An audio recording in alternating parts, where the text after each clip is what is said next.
Amiteiros, no toque anterior, a gente tirou a maquiagem e perguntou o que fica quando essa maquiagem sai. Fica o essencial, aquilo que não pode ser retirado sem que tudo perca o sentido. Hoje, a gente vai seguir nessa jornada, indo um pouco mais além da pele, ou melhor, entrando nela. Por quê? Tem dias que o rosto amanhece cansado, antes mesmo do corpo acordar, como se a alma, em silêncio, pedisse ajuda no lugar da pele. Nesse episódio, a gente vai falar sobre como emoções, estresse e vivências moldam nossa expressão, nosso brilho e até a nossa postura. E também como a estética pode ser uma ponte entre o que nós sentimos e o que a gente mostra para o mundo. Hoje a gente vai falar sobre estética emocional, quando o corpo revela o que a alma sente. Eu sou o Dr. César Isaac e você está no Amitié Talks, o podcast da Clínica Amitié. Amitiers, vocês já se deram conta de que o corpo fala? Nem sempre com palavras, mas com sinais. Por que surgem olheiras, mesmo depois de uma boa noite de sono? Ou como a pele muda de textura quando a gente está preocupado ou estressado? Sim, o corpo fala. E muitas vezes é a pele quem primeiro traduz o que a gente está sentindo por dentro. Pois é. A boa notícia é que a estética escuta essas queixas e pode se conectar com as nossas emoções. Existe uma ideia antiga e ainda muito comum de que buscar cuidados estéticos é uma questão apenas de vaidade, como se o desejo de se cuidar fosse algo superficial ou menor. Hashtag só que não. Quem sente na pele literalmente sabe que o que a gente busca não é só um retoque, é um reencontro. É um desejo de alinhar por fora aquilo que já está gritando por dentro. Quando a gente está emocionalmente fragilizado, o corpo sente, a expressão se fecha, o brilho se apaga. E isso, com o tempo, acaba afetando a forma como nós nos vemos e nos mostramos para o mundo. É nesse momento em que a estética pode ser a salvação. A estética emocional, que não é um conceito, nem muito menos algo novo, traz um olhar mais amplo sobre o que significa se cuidar, melhorando a pele e acolhendo a alma.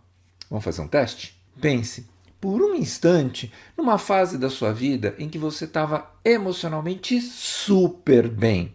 Talvez no início de um projeto ou no momento em que você alcançou uma conquista pessoal depois de muito esforço. Como estava seu rosto naquele instante? Como você se enxergava? Radiante, né? Agora, pensa ao contrário, em uma fase de tristeza, de luto, medo ou depressão. A pele ficou diferente? A expressão endureceu? O toque consigo mesmo ficou mais rápido? Talvez até ausente? A gente sabe que essas memórias doem, mas também ensinam, porque elas te mostram o quanto o corpo e a alma andam juntos. E para aqueles céticos que dizem que tudo isso é achismo, existe uma área da medicina que investiga com profundidade a relação entre condições emocionais e doenças de pele, a psicodermatologia. Uma área fascinante da ciência que mergulha na interconexão entre a mente, a pele e as emoções, nos convidando a enxergar a pele como um espelho, não apenas da passagem do tempo, mas também dos sentimentos tão íntimos que por vezes a gente nem consegue definir. Considerando que a pele é o maior órgão do corpo humano e também a nossa primeira barreira de defesa diante do mundo, não é de se surpreender que ela se revele como uma tela onde se projetam angústias, estresses, traumas e estados emocionais diversos. Da mesma forma, as alterações na sua aparência podem impactar profundamente a saúde mental, fechando um ciclo íntimo e muitas vezes silencioso entre o corpo e a psique. O psiquiatra e dermatologista americano John Kuhl, da Universidade da Califórnia, afirma em uma publicação na revista American Family Physician de 2001 que, abre aspas, o estresse pode desencadear surtos de acne, dermatite, psoríase ou até mesmo causar a queda repentina dos cabelos, uma condição conhecida como alopecia areata. Ao mesmo tempo, viver uma doença de pele visível pode ser profundamente impactante. Manchas, vermelhidão, inflamações e descamações não causam apenas desconforto físico. Elas podem provocar vergonha, ansiedade, baixa autoestima e até quadros de depressão. Fecha aspas. Aqui no Brasil, a enfermeira Laura Carmona Figueiredo e suas colaboradoras publicaram em 2024 uma revisão de literatura mundial sobre a influência do estresse psicológico no surgimento e agravamento do vitiligo, demonstrando que esse estresse tem potencial de desencadear e exacerbar o vitiligo, uma doença autoimune em que começam a surgir áreas de perda de cor da pele relacionadas a alterações neuroendócrinas. E entre as alterações mais associadas à influência emocional está a dermatite atópica, uma inflamação crônica caracterizada por coceira intensa e lesões cutâneas. Em muitos pacientes, surtos de coceira ocorrem em períodos de maior estresse, ansiedade ou de exaustão mental. Trata-se de um ciclo difícil de romper. A coceira causa insônia, o desconforto piora o humor, o emocional desequilibrado agrava o quadro de pele e o sofrimento vai se aprofundando. No caso da psoríase, outra condição inflamatória e autoimune que causa lesões avermelhadas e descamativas mais intensas, existe uma associação bem documentada entre surtos e momentos de pressão psicológica. Diversos estudos científicos apontam que os eventos traumáticos, como luto, separação ou mudanças abruptas, podem precipitar o aparecimento ou agravamento dessas lesões. O vitiligo, que a gente falou agora há pouco, que provoca despigmentação de pele em manchas esbranquiçadas, muitas vezes tem início após episódios marcantes de estresse ou trauma emocional. E ainda que não seja doloroso fisicamente, o impacto psicológico pode ser profundo, sobretudo por se tratar de uma condição muito visível. E numa sociedade tão voltada para a aparência, manchas de pele ainda carregam estigma. É preciso amparo, acolhimento e educação para que o paciente reconstrua sua autoestima, aprendendo a lidar com olhares e que ele possa enxergar em si mesmo algo além daquela pele que perdeu o pigmento. Outro exemplo tocante é a alopecia areata, ou a queda repentina do cabelo em tufos pelo couro cabeludo ou pelo corpo, trazendo aquela aparência de buracos no meio do cabelo. Para quem a vivencia, os fios que caem não são apenas cabelo, são também identidade, confiança e juventude. A perda estética repercute na forma como a pessoa se apresenta para o mundo e como se enxerga no espelho. A dor que a pele sente aqui é também a dor da alma. É por isso que a psicodermatologia defende uma abordagem holística, reunindo diferentes frentes de cuidado. Dermatologistas, psicólogos, psiquiatras e até nutricionistas são aliados nessa travessia. Não se trata apenas de prescrever cremes, pomadas ou medicamentos, mas de escutar. Escutar com atenção e com empatia o que o corpo está tentando dizer através da pele. Escutar com presença o que o paciente sente ao viver com uma condição de pele que muitas vezes o isola. Escutar o silêncio entre uma queixa e outra, onde mora o cansaço de quem já tentou de tudo. A ciência cada vez mais reforça a necessidade dessa escuta ampliada e cada fase da vida pede um tipo de escuta apropriado. Aos 30, firmeza. Aos 40, leveza. Aos 50, reconciliação. Aos 60 ou aos 70, presença, brilho, inteireza. Independentemente do gênero, do corpo, da história, cada pele tem a sua própria narrativa e a estética emocional tem que respeitar isso. Ela não quer consertar, quer acolher. Ela não quer disfarçar, quer revelar, porque a beleza sem alma é só uma moldura, mas com a escuta, com intenção, com verdade, essa beleza vira uma obra de arte. Estudos em psiconeuroimunologia, uma área que avalia a interação entre o sistema nervoso, o sistema imunológico e a mente, revelam que o estresse emocional crônico pode comprometer as defesas naturais do corpo, aumentando os níveis de cortisol e favorecendo processos inflamatórios crônicos. Em outras palavras, emoções não processadas inflamam. E a pele, por ser um órgão sensível ao ambiente interno e externo, acaba expressando esse desequilíbrio com uma clareza quase brutal.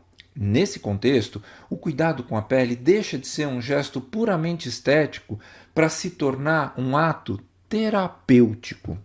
Na prática, isso significa que um paciente com dermatite atópica pode se beneficiar tanto de anti-inflamatórios tópicos quanto de sessões de psicoterapia. Alguém com psoríase pode ver a sua qualidade de vida melhorar ao equilibrar a alimentação, realizar atividades físicas regulares e aprender a reconhecer os seus limites emocionais. Uma pessoa com alopécia pode se fortalecer emocionalmente com um acompanhamento psicológico que a ajude a elaborar as perdas simbólicas associadas a essa queda de cabelo. E tudo isso junto contribui para a melhora dos sintomas físicos.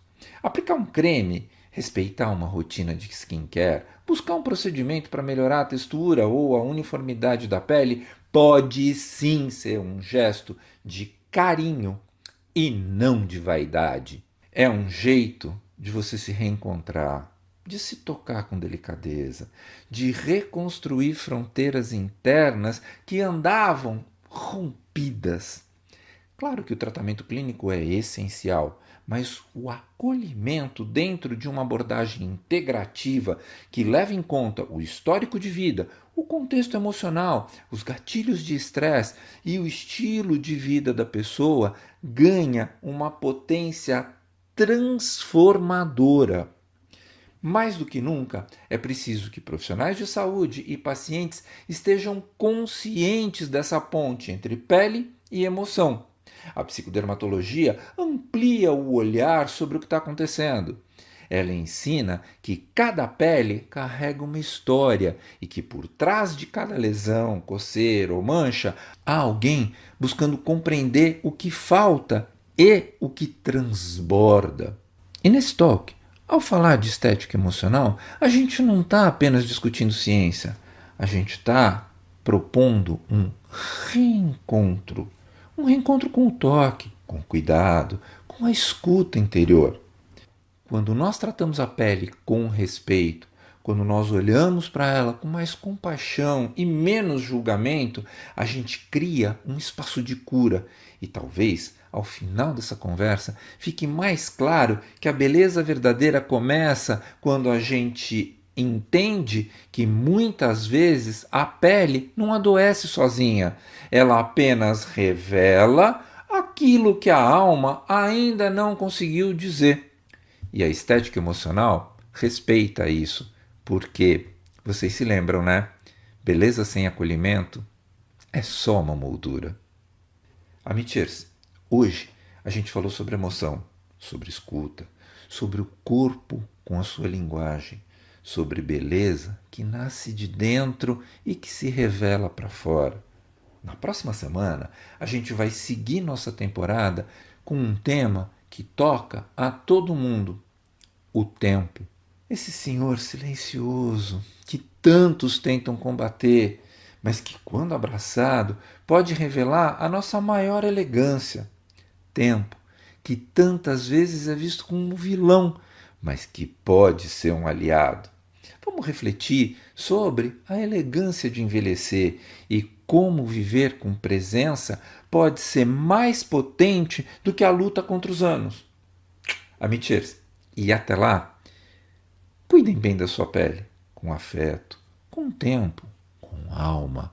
Afinal, lembrem-se, sua beleza tem história e ela merece ser respeitada e celebrada. Um beijo para cada um. Esse foi o Amitié Talks, o podcast da Clínica Amitié. Um espaço de cuidado, escuta e reconexão. Visite o nosso site ou venha nos conhecer. Você pode ouvir o nosso podcast no Spotify, no YouTube ou no seu tocador de áudio preferido. Vale a pena seguir o Amitié Talks no Spotify, assinar no Apple Podcast, se inscrever no YouTube ou no Castbox. Assim, você recebe uma notificação sempre que tiver um novo episódio.